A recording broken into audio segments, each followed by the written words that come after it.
स्वागत आपका एक बार फिर से आप ही के यूट्यूब चैनल में। और इस वीडियो में बात करेंगे भी defence share, Cochin shipyard, Mazagon dock and garden ship builders.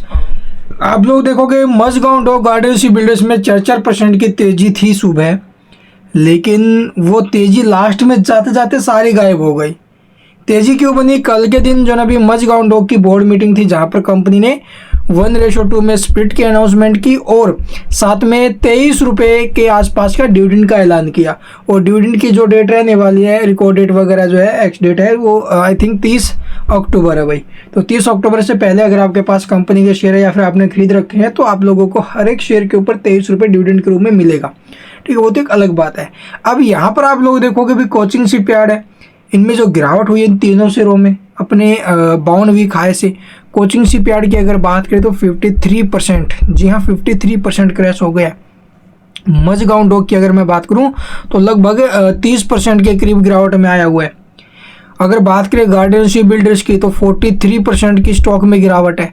तो इतनी बड़ी गिरावट में क्या ये जो टाइम है वो खरीदारी करने के लिहाज से सही है, या फिर थोड़ा बहुत और वेट करें? इन शेयरों में और गिरावट बन सकती है।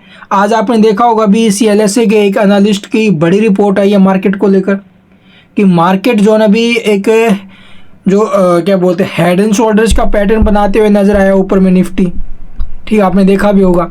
और उस पैटर्न को अगर नीचे में ब्रेक किया आप लोग देखोगे तो मार्केट के चांस है 23,300 के आसपास आने के। 200 का जो इसका मूविंग एवरेज है ना, वहाँ तक मार्केट नीचे फिसल सकता है। तो अगर वहाँ तक गिरावट आती है मार्केट में तो इन शेयरों में भी दबाव बढ़ेगा भाई। और अगले 20 ट्रेडिंग सेशन का उनका अनुमान है कि अगले 20 ट्रेडिंग सेशन में मार्केट 1000 पॉइंट और नीचे आ सकता है निफ्टी। और उस कंडीशन में इन शेयरों पे भी दबाव बनेगा। और अगले 20 दिन में तो आप लोग देखोगे इनके जो Q2 रिजल्ट्स वगैरह वो आ जाएंगे भाई। अब तक इन तीनों कंपनियों की कोई डेट वगैरह अनाउंस नहीं हुई है। तो इनमें हमें आगे के लिए क्या करना चाहिए? क्या अभी के टाइम अगर आपकी होल्डिंग है, देखो मैंने आपको पिछले कुछ दिनों से लगातार मैं आपको बोल रहा हूँ, अगर आपकी होल्डिंग है तो जैसा वैसा इनको अभी के टाइम लेकर बैठे रहिए भाई। ठीक है, कहीं पर पैनिक सेलिंग मत करना। इतनी बड़ी गिरावट में अगर आपने डाटे रखा है अब तक तो थोड़ा बहुत और टाइम स्पेंड कर लो इनके अंदर। और इनके अंदर अगर आप लोग देखो भी फ्रेश एंट्री के बारे में सोच रहे हो तो एकदम पैसा न डालकर आप लोग SIP कर सकते हो। ठीक है, कई बार क्या होता है ये बोल देते कि यहाँ से खरीदो यहाँ से खरीदो, लेकिन वहाँ पर आपको इस मार्केट में कोई संकेत नहीं है कि अब यहीं से जो स्टॉक है वो रिवर्सल लेगा और यहीं से तेजी बनेगी। ठीक है, और पिछले कुछ दिनों से आप लोग देखोगे जो अभी कंपनी OFS लेकर आई थी, 5% स्टेक बेचा था गवर्नमेंट ने 1540 के बाद, वहाँ से आप लोग देखो कितना टूट गया शेयर।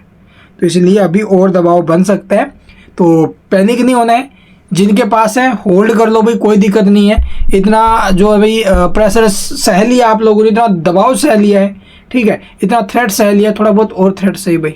ठीक है, थोड़ा बहुत अगर ये स्टॉक और आते हैं 5-5, 6-6%, 10-10%, ठीक है, वैसे चांस बहुत कम है भाई, लेकिन अगर आते भी है मार्केट की वजह से तो वो नीचे के भाव से खरीदारी के लिहाज से मौके होंगे।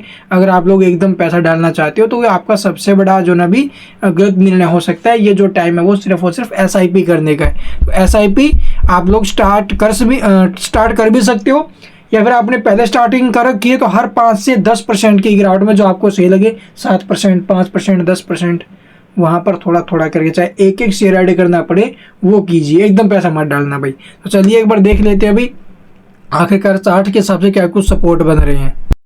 तो यहाँ पर देखो भी अभी के टाइम जो ये स्टॉक है वो 200 है, जो इसका MA मूविंग एवरेज है, जो कि लगभग 1400 के आसपास का बन रहा था, अभी उसको भी नीचे में काट गया अभी के टाइम। तो ये ठीक है, तो यहाँ पर बड़ा दबाव स्टॉक के अंदर, अभी बड़ा एक बेयरिश संकेत है स्टॉक के अंदर, सीधा बेयरिश संकेत। तो अभी के टाइम इसका जो सपोर्ट हमें देखने को मिल सकता है अभी 1156 के आसपास है। हालांकि अभी के टाइम आप लोग जो 1300 का भाव है ना भी, यहाँ पर भी स्टॉक ठहर सकता है। ठीक है, पैनिक नहीं होना, 1350 के आसपास भी ठहर सकता है, या फिर इसको नीचे में काट देता तो ये 1167 रुपये के आसपास का सपोर्ट दिखा सकता है। क्योंकि देखो भी 100 MA और 200 इन दोनों को नीचे में काट गया ये जहाँ पर सपोर्ट का अनुमान था, लेकिन वहाँ से फिर अभी के टाइम जो अभी नीचे में फिसले हैं। तो चांस हो सकते हैं कि ये 1150, 1200, 1300 उस भाव के आसपास आए। और यहाँ से अगर आप लोग SIP करना चाहते हो तो अगला ट्रेडिंग सेशन ज़रूर देखो, वहाँ पर किस प्रकार से माहौल बनता है। तो चलिए अब देखते हैं नेक्स्ट। अगला आप लोग देखोगे गार्डन शिप बिल्डर्स। यहाँ पर ब्रेकआउट बना था भाई, लेकिन कल आपने देखा होगा ज़बरदस्त गिरावट हुई थी। आज भी आप लोग देखो हल्की सी तेज़ी में स्टॉक ने क्लोजिंग लिया 2% के आसपास, जो कि अच्छी बात है भाई। तो यहाँ से आप लोग देखोगे इसका जो 200 एम है लगभग 1400 रुपये के आसपास, 1416 के आसपास का है। तो ये एक सपोर्ट के लेवल पे आपको दिख रहा होगा भाई।